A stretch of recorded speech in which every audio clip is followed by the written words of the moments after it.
Olá galera, na aula de hoje o canal Física 10 inicia uma nova modalidade da mecânica chamada dinâmica. Estudo esse que tem uma grande amplitude, uma grande aplicação ao seu cotidiano e também a provas de vestibular, ok? A dinâmica tem uma extensão bastante acentuada, mas você vai perceber que com bastante cuidado e, é claro, levando em conta tudo aquilo que você já viu conosco lá na cinemática, você vai perceber que a gente consegue fazer uma dinâmica muito bem feita, muito fluida, desde que você tenha essa base, esse fundamento que criamos com você ao longo da cinemática, ok?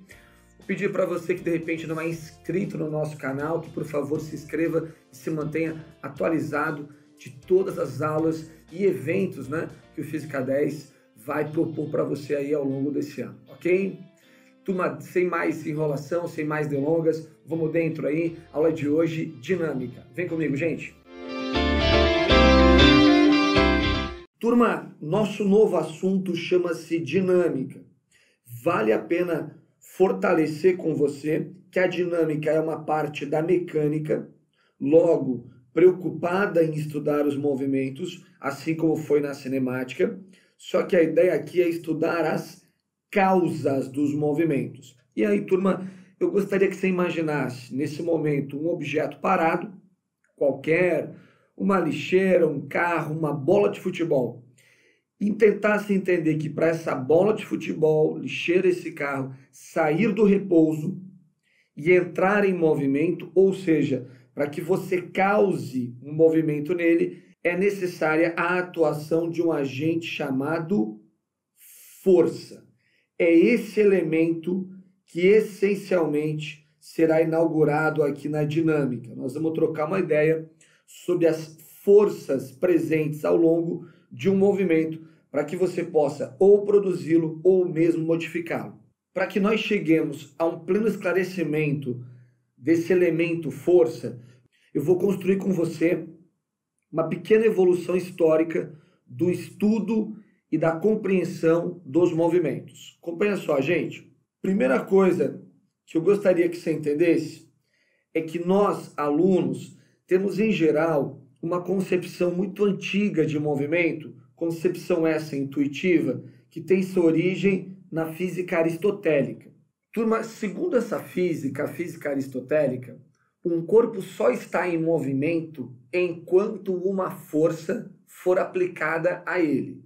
Notem, isso é um corpo, eu vou aplicar uma força sobre ele e tem movimento. Eu retiro a força e o objeto para instantaneamente. Eu aplico a força, tem movimento, retiro a força, ele para instantaneamente. Intuitivamente, você pode dizer que esse pensamento é correto. Mas como explico, então, o chute, o lançamento de uma bola de futebol? Quando você chuta a bola, seu pé aplica na bola uma força. E a força que o seu pé aplica na bola só atua enquanto o seu pé encosta na bola. 50 metros depois, a bola continua em movimento, mas o seu pé não está mais lá. Ou seja, a força que produziu aquele movimento já não está mais atuando, mas a bola continua o movimento. Como pode isso? O que explica isso? Primeiramente, vamos entender que a física aristotélica está equivocada.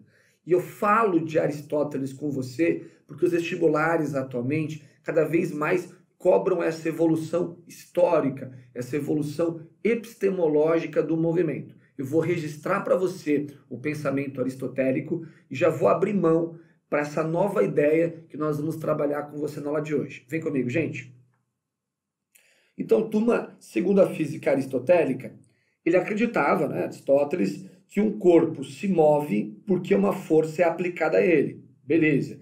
E se mantém em movimento enquanto, pelo tempo em que essa força continuar. Notem que é um pensamento falho, mas é necessário que você entenda que é um dos primeiros grandes cientistas a tentar abordar com um pouco mais de clareza os movimentos. Turma, o que Aristóteles ignorava, justamente por não conhecer, por não conceber, é uma ideia que surge com Galileu Galilei, em pleno Renascimento, e notem o salto histórico que tivemos nesse momento, Saímos da Antiguidade Clássica, Aristóteles, Estamos agora em meio ao Renascimento com Galileu Galilei. Galileu propõe um conceito, uma tendência dos corpos chamada inércia. Para que você entenda a inércia no teu cotidiano e, por sinal, saiba que o tempo todo você convive com esse conceito chamado inércia, eu vou colocar você dentro de um ônibus. Quando você está dentro de um ônibus, inicialmente com ele parado, e nesse momento eu chamo uma imagem para você nesse momento, de você segurando um celular no ônibus. Perceba que quando você segura esse celular no ônibus e o ônibus inicia o movimento, o ônibus vai para frente, vamos dizer, você experimenta algo que você não sabe nem explicar ao certo, mas o ônibus vai e você tende a continuar na posição que estava antes. Notem que o celular em queda justifica isso. O ônibus está indo, mas você e o celular tendem a continuar na posição que estavam antes. A menos que você segure em algo, ou mesmo na mão de um amiguinho ali na hora do ônibus, ou seja, a menos que uma força seja aplicada em você, você tende a continuar na posição que estava antes. A inércia tem um pouco a ver com isso. Eu falo um pouco porque tem o outro lado disso. Você pode imaginar o ônibus agora em movimento. Você está em movimento com o ônibus a 60 km por hora e de repente o ônibus freia. Quando o ônibus freia, você tende a continuar para frente o movimento que você já tem, a menos que você segure em algo ou em alguém em você, seja aplicada uma força, você não consegue vencer essa tendência em continuar o seu estado de movimento. Resumidamente, você pode dizer o seguinte: quando você está em repouso e inicia o movimento, você tende a continuar em repouso. Quando você está em movimento e abruptamente tentam cessar esse movimento, você tende a continuar o movimento que você já tinha. Eu vou registrar isso para você de forma um pouquinho mais literal e vou te mostrar mais exemplos na sequência. Vem comigo, gente. Gente, primeira ideia da inércia. O ônibus está em repouso e você iniciou o movimento. O ônibus inicia o movimento para frente e notem, todo o teu corpo, inclusive o celular, tendem a continuar na posição que vocês estavam antes. Uma primeira ideia sobre inércia. Uma segunda ideia sobre inércia. O ônibus está em movimento, você não está segurando em nada, para variar olhando o celular, algo bem atual por sinal, hein? O ônibus freia, ele tenta parar, cessar o movimento e o teu corpo, e inclusive o celular, tendem a continuar para frente o movimento. Você pode, resumidamente, descrever a inércia como uma tendência dos corpos em manter o seu estado ou de repouso ou de movimento. Eu gosto que você, meu aluno, tenha uma ideia um pouco mais ampla disso. Veja, eu posso resumir tudo isso assim, ó. É uma tendência dos corpos em manter o seu estado primordial. Primordial. Notem só, gente. Notem, turma, uma tendência dos corpos em manter o seu estado primordial. Quero dizer o que com isso? Que se o corpo está em repouso, ele tende a continuar em repouso. E se ele está em movimento, ele tende a continuar em movimento. Notem como é muito fácil você correlacionar isso ao seu cotidiano. Essa primeira imagem aí, esse primeiro exemplo que eu trago para você aí, é de um senhor que na chuva, de bicicleta, segurando um guarda-chuva, péssima ideia por sinal, cai num buraco. Quando ele cai no buraco, ele tende a manter o que ele já tinha. Como ele tinha movimento para frente, ele, guarda-chuva e bike, tendem a ir para frente. A segunda imagem, bem interessante também, é de um carro que tentava fazer uma curva. Ele estava em movimento, mas se ele desliza, ele tende a continuar em movimento. Ele sai pela tangente. E a terceira imagem, muito interessante também, notem, temos uma quantidade de água, né, que está contida em repouso dentro de um balão. Quando o balão fura, por um breve intervalo de tempo, essa água tende a continuar parada. Esses 3 exemplos ilustram bem essa ideia da inércia, essa tendência em você manter o que você já tem, o teu estado primordial. Se eu estou em repouso, tendo a continuar em repouso. Se eu estou em movimento, eu tendo a continuar em movimento.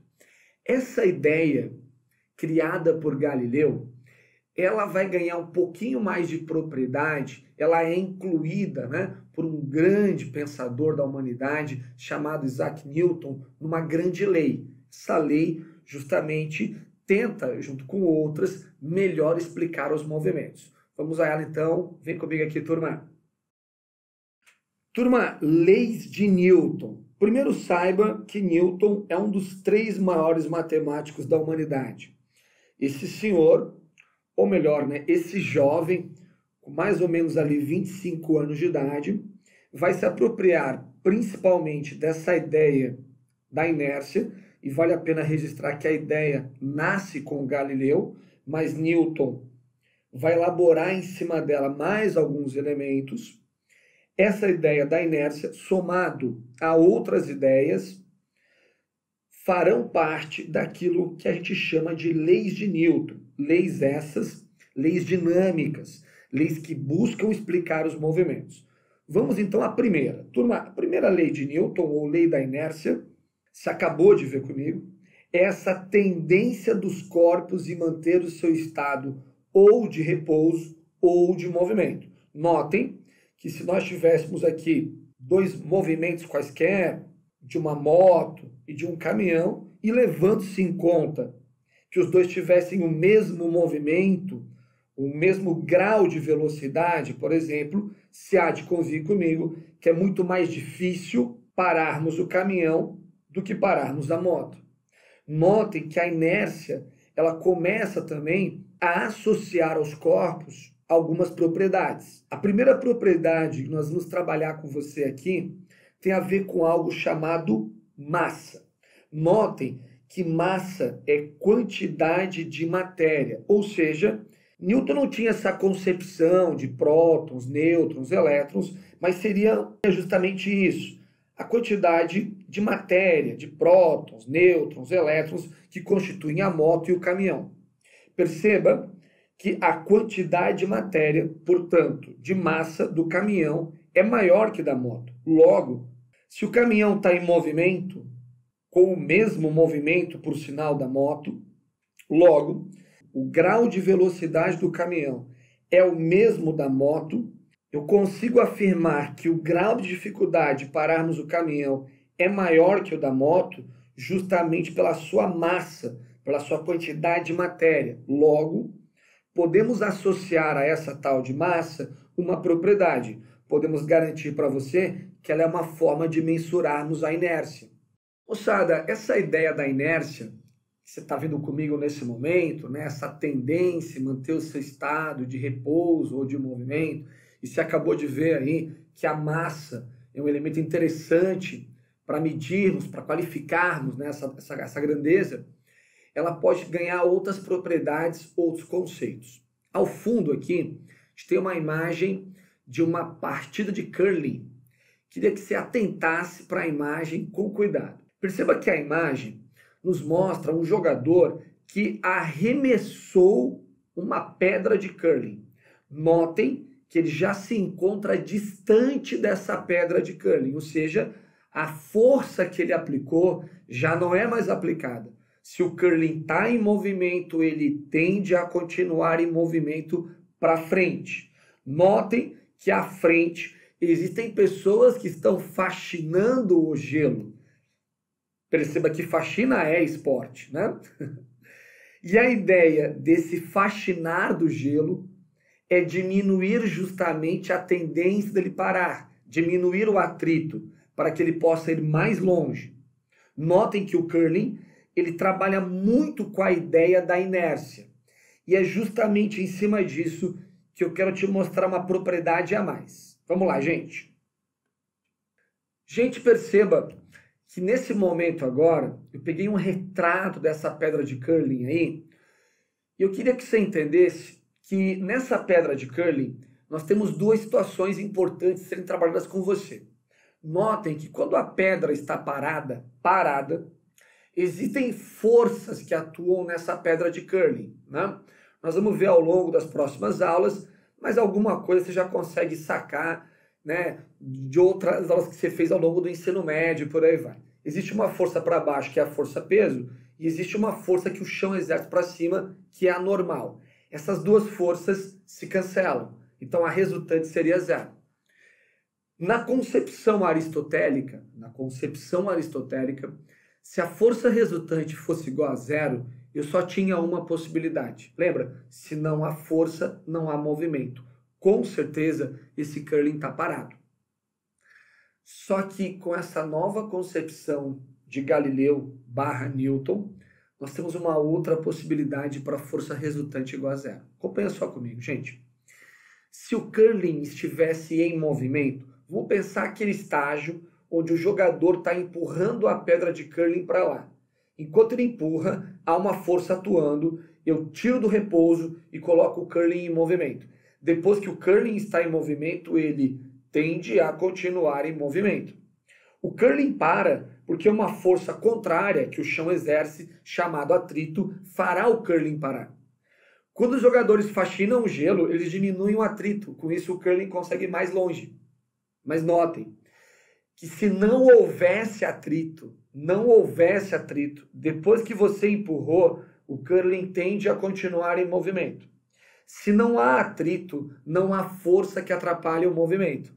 Concorda comigo que ainda existe a força peso para baixo, existe a força que o chão exerce para cima, mas elas se anulam. Notem que o curling estaria em movimento, mas sem força resultante.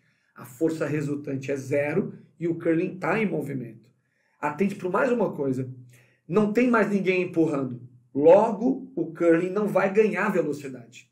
Mas também não tem ninguém atrapalhando. Então, o curling não vai perder velocidade.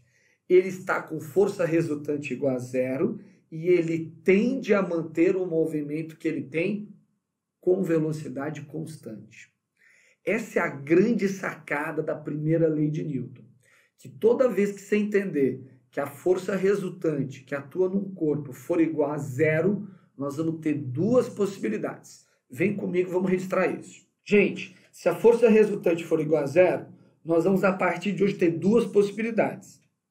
Se a resultante é igual a zero, com certeza o curling pode estar parado. Pode ter força para baixo, chamada peso, com aquela normal para cima, a resultante seria zero, ele pode estar parado. Ou, isso é o mais importante, ele também pode estar em movimento. Se a resultante for zero, ele pode estar em movimento, mas lembra, é um movimento que ocorre com velocidade constante. Para ser mais preciso, tem que ser um movimento retilíneo com velocidade constante. A primeira lei de Newton inaugura uma nova concepção acerca dos movimentos, que toda vez que a força resultante sobre um corpo for igual a zero, nós vamos ter duas possibilidades. Ou o cara está parado, ou ele está em MRU. Na verdade, turma, a primeira lei de Newton, além de demonstrar para você que é possível haver um movimento sem força resultante, ela define um referencial a qual chamaremos de referencial inercial. E eu queria que você desde já entendesse, e se hoje ficar um pouco complexo, na próxima aula isso ficará um pouco mais evidente para você, é que se a força resultante for igual a zero, a aceleração desse referencial também é nula. Em outras palavras, moçada, se você quer usar as leis de Newton, você não pode ter aceleração para ser um referencial inercial. E o que é um referencial inercial? É um referencial que ou está em repouso ou está em MRU. Pontuando, gente, primeira lei de Newton, lei da inércia. Se um corpo está em repouso, ele tende a continuar em repouso. Se ele está em movimento, ele tende a continuar em movimento. Lembrar que para vencer a inércia é necessária a aplicação de uma força. E que se a força resultante atuando nesse corpo for igual a zero, nós vamos ter duas possibilidades. Ou esse corpo está em repouso, ou ele pode estar em movimento sim, mas é movimento com velocidade constante. Também vale a pena se lembrar e registrar que a primeira lei de Newton é a primeira justamente porque define para você um referencial a qual chamamos de referencial inercial. E é a primeira porque todas as demais leis só têm validade para um referencial chamado inercial, ok? Nós vamos colocar isso um pouquinho mais em prática agora na resolução de questões. Vem comigo, gente. Exemplo 1, turma. Nesta figura está representado um balão dirigível que voa para a direita. Turma, notem, há movimento para a direita, em altitude constante e com velocidade V também constante. Turma, se a velocidade é constante, ele não pode ter aceleração. E se ele não pode ter aceleração, vale já a pena registrarmos que a força resultante que atua sobre esse dirigível tem que ser zero. Sobre o balão atuam as seguintes forças. Peso, que é aquela força que a Terra exerce. Notem que todos os itens estão pondo esse peso para baixo, até porque é uma força justamente que a Terra exerce para baixo. O impulso não chegamos a ver aqui no canal, mas saiba que veremos em aulas futuras que devido ao fato de deslocarmos uma quantidade de ar aqui, o próprio ar gera uma força ascensional para cima que faz o dirigível subir. Repare que todos os itens põem essa tal força impulso para cima. A resistência do ar R, notem como o balão se desloca para a direita, teremos uma força de resistência contrária para a esquerda. Notem também que todos os itens apontam uma força R para a esquerda. E uma tal força M, que é a propulsão dos motores. Obviamente, quando você liga o motor, é óbvio que ele quer exercer uma força para gerar o movimento. Essa força tem que, obviamente, ser para a direita. O comando foi: assinale a alternativa que apresenta o diagrama de forças em que estão mais bem representadas as forças que atuam sobre esse balão. Turma, o mais bem representado é aquele diagrama onde a força resultante é zero. Porque notem, esse balão se move com velocidade constante.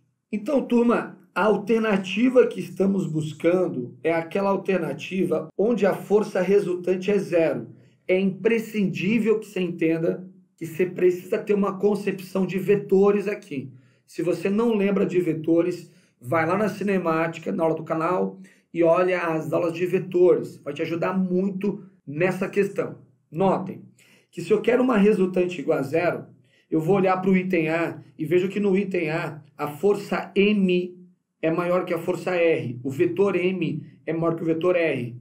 Vai dar uma força resultante diferente de zero. Não lhe serve. Quando eu olho para a alternativa B, eu vejo que o vetor M tem o mesmo tamanho do vetor R. Então, essa força cancela com essa. Tá ótimo. Se eu olho para a força impulso, para a força peso, elas também têm o mesmo tamanho e também estão em sentidos opostos. Uma anula a outra. Notem que a resultante aqui seria zero. E qual é o imprescindível dessa aula? Se a resultante é zero, eu tenho duas possibilidades. Ou eu estou em repouso, ou eu estou em movimento com velocidade constante, que é justamente o que o problema quer. Afinal, queremos que o dirigível esteja se movimentando com velocidade constante. Rapidamente perceba que no item C a força M é maior que a força R, está fora também.